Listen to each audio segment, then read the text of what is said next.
በዚሁ መድረክ ሌተናል ጀነራል ጻድቃንም እንዲህ አሉ። አገራችን ውስጥ የነበረው የፖለቲካ ክራይሲስ የፖለቲካ ቀውስ መከላከያ እንደሆነው ባይሆን ኖሮ አገር ይኖረን ነበር ወይ ብዬ ነው የምጠይቀው። ስለዚህ ከዚህ በላይ መገለጫ ያለው አንደኛ ወዳደኩበት ቤቴ አክብራችሁ ስለጠራችሁኝ በጣም አመሰግናለሁ። ባጠሩኝም አንኳኩቼ እመጣለሁ። ጀነራል ብርሃኑ እንዳለው አማራጭ የለንም።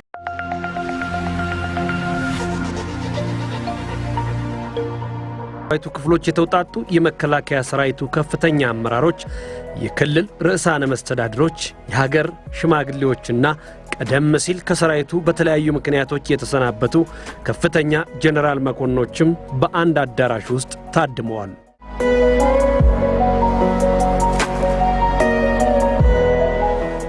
የመሰባሰባቸው ዋና ዓላማ ደግሞ በወቅታዊ ሀገራዊ ሁኔታ ላይ በተዘጋጀው ፓናል ዙሪያ ውይይት ለማድረግ ነው።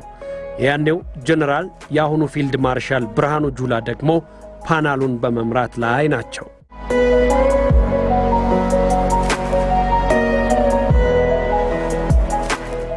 አንዳንድ በክብር ጡረታ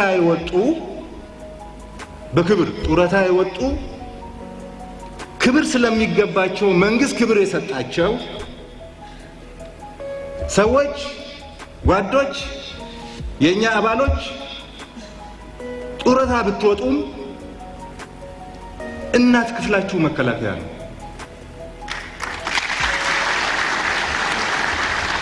ችግር ቢደርስባችሁ የሚያክማችሁ የጤና መታወክ ቢመጣ የሚያክማችሁ እከሌ የሚባል ሰው ይሄ አይነት ችግር ደርሶበታል እና አንድ ነገር እናድርግ ቢባል ተሰብስበው ከጎናችሁ የሚቆም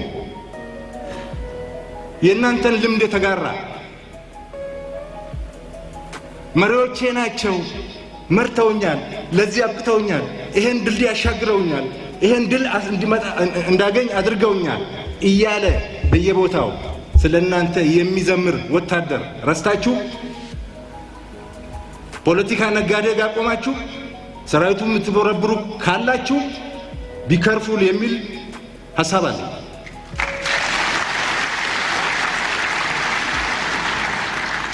ጡረታ ብትወጡም 20 ዓመት 30 ዓመት 35 ዓመት 40 ዓመት ላይፍ ታይምህን የሰራው እዚህ ውስጥ ነው። ክብርህም እዚህ ውስጥ ነው። ሌላውን የታውቀዋል። እኔም አላቅም አንተም አታውቅም። የት እንደነበረ እኔም አላቅም አንተም አታውቅም። ወታደር ሙያተኛ ነው። ራሱ ደክሞ ለፍቶ 40 ዓመት የገነባውን ተቋም አያፈርስም። አንዳንድ ምልክቶች አሉ። ተው ውጡ፣ ከዛ አይጠቅማችሁ፣ ከኛ ጋር ሁኑ፣ አግዙን፣ አብረን እንስራ፣ አዲስ ትውልድ እንፍጠር፣ አገሪቷን እናሸጋግር።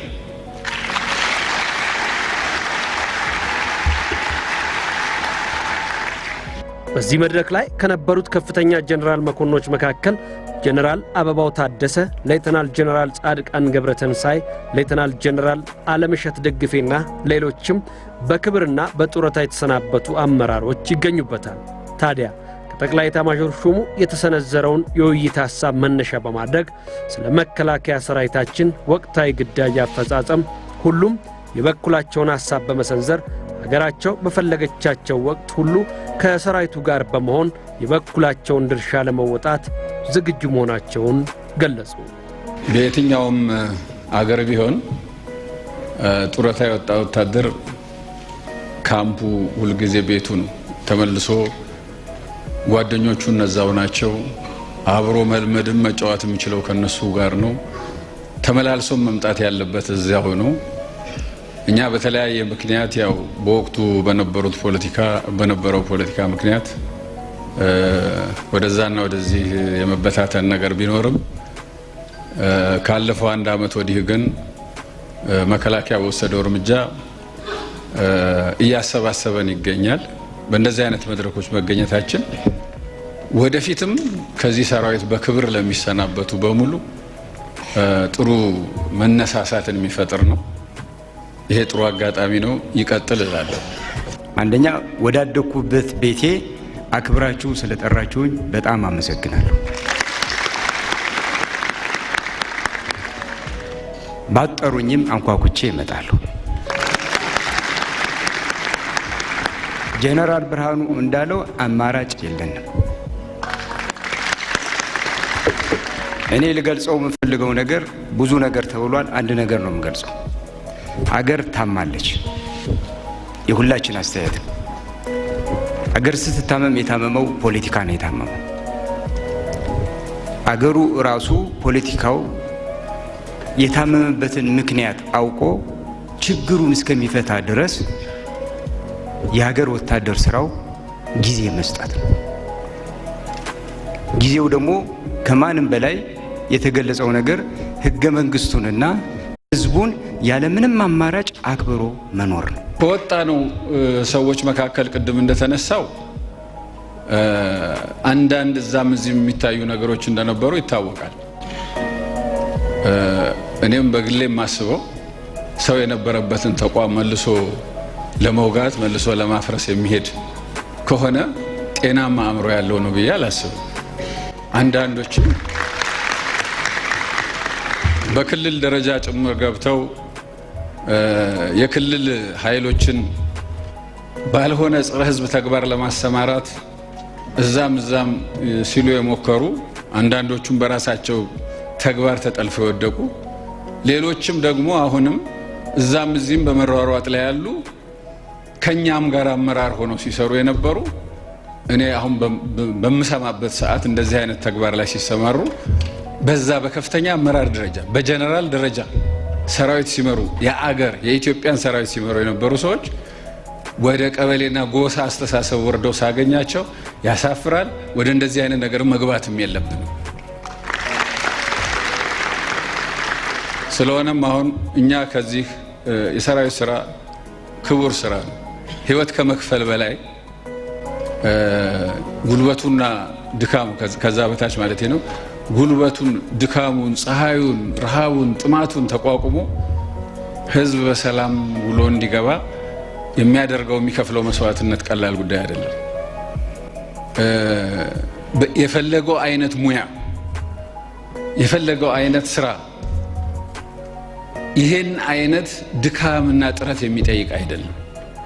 በየበረሃው ዛሬም እየተንከራተተ ያለው ሰራዊት ለዚህ አገር ህዝብ ነው፣ ለዚህ ህዝብ ሰላም ነው፣ ለህገ መንግስታዊ ስርዓቱ መቀጠል መቻል ነው።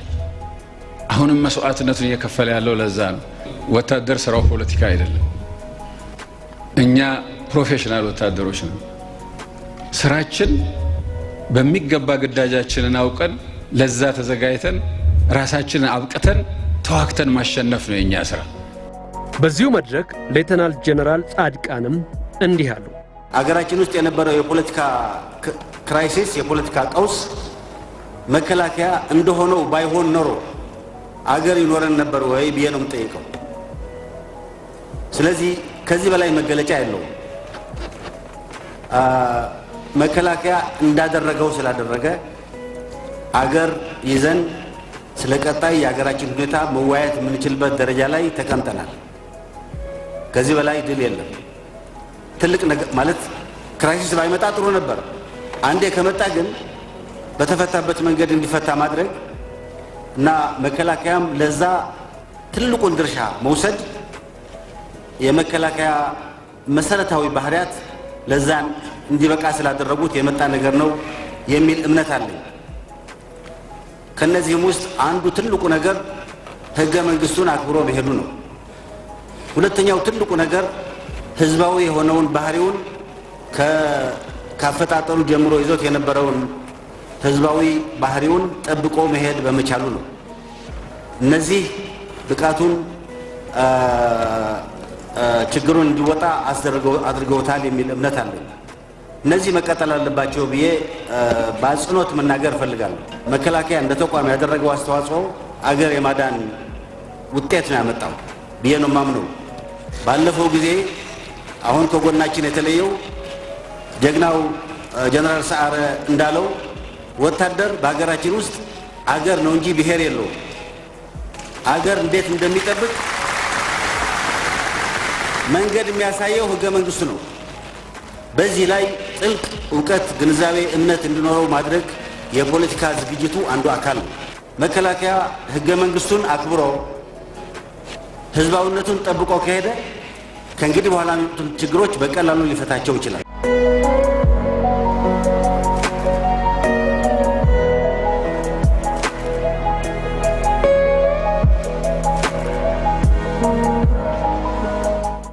በ2013 ዓ.ም ጥቅምት 24 እኩለ ሌሊት ላይ ከሃዲዎች በሰሜን እዝ ላይ ጥቃት ፈጸሙ።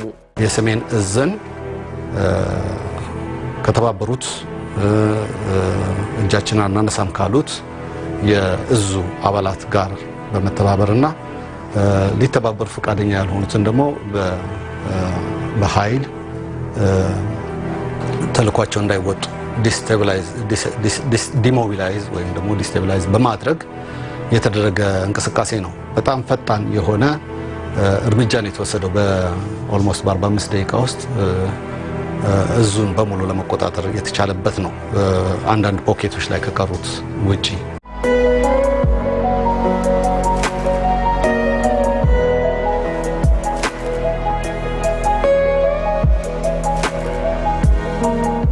ሌተናል ጀነራል ጻድቃንም ለረጅም ዓመታት የመሩትን ተቋምና ሰራዊት ክደው ወደ ጎጥ ከረጢት ውስጥ ገቡ። እንዲህም አሉ። ከነበሩት አንዳንዴ በደንብ ጎልቶ አይወጣም ክፍለ ጦሮች ሲመሩ የነበሩ ጠንካራ የሰራዊት አባላት እና የትግራይ ልዩ ኃይል በጋራ ሆነው ባደረጉት ኦፕሬሽን ያስራ እንዲሰራ ተደረገ። ከዛም አልፎ በመንግስት የተደረገውን የሰላም ጥሪም ወደ ጎን ትተው ጦርነቱ ማብቃቱንና ከማን ጋር ልንደራደር በሚል አጉል ትዕቢት በየሚዲያው እየወጡ ፎከሩ፣ ሸለሉ። ከእንግዲህ በኋላ የድርድር ጉዳይ የሚባል ነገር ሲነሳል ወይ የሚል ጥያቄ ነው እኔ የምመልሰው። ጦርነቱ እያለቀ ነው። በጦርነቱ እያለቀ ነው ያለው። ከማን ጋር ነው የምንደራደረው?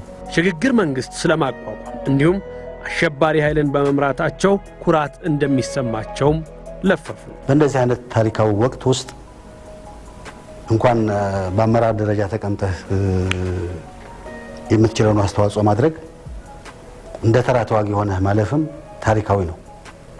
ብዙዎቹ ከኔ ጋር ያለፉትን 3 ጦርነቶች የተዋጉት ግዳጃቸውን በሚገባ የተወጡ ጀግኖች፣ አሁን ደግሞ ይህን ጦርነት እየመሩት ያሉት ጀግኖች እድለኞች ነን።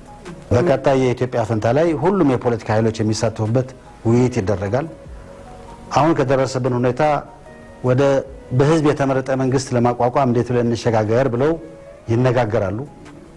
ያንን ይወስናሉ፣ ጊዜ ይወስናሉ። ዲቴይሉ ደግሞ አብረው ይሰሩታል። በዚህ አይነት መንገድ የሚያልቅ ይመስለኛል። ነገር ግን አዲስ አበባ ገብተው ስልጣን መቆናጠጥና በግፍ ገንዘብ ቅንጡ ኑሮን መምራት የተመኙት አሸባሪዎች ለሁለተኛ ጊዜ ወረራ ቢያደርጉም በ15 ቀናት ውስጥ የመከላከያ ኃይላችንን ከባድ ምት መቋቋም አቅቷቸው ጠቅልለው መቀሌ ከተሙ።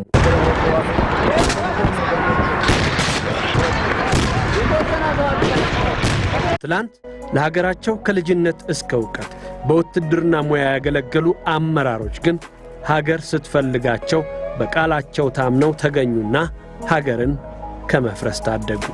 በተቃራኒው እንደነ ጻድቃን ያሉት ከሀገር ክብር የስልጣን ጉጉትን ያስቀደሙ ቃላባይ ጀነራል ተብዬዎች ደግሞ ቃላቸውን አፍርሰው ሀገርንም ለማፍረስ ብዙ ጣሩ።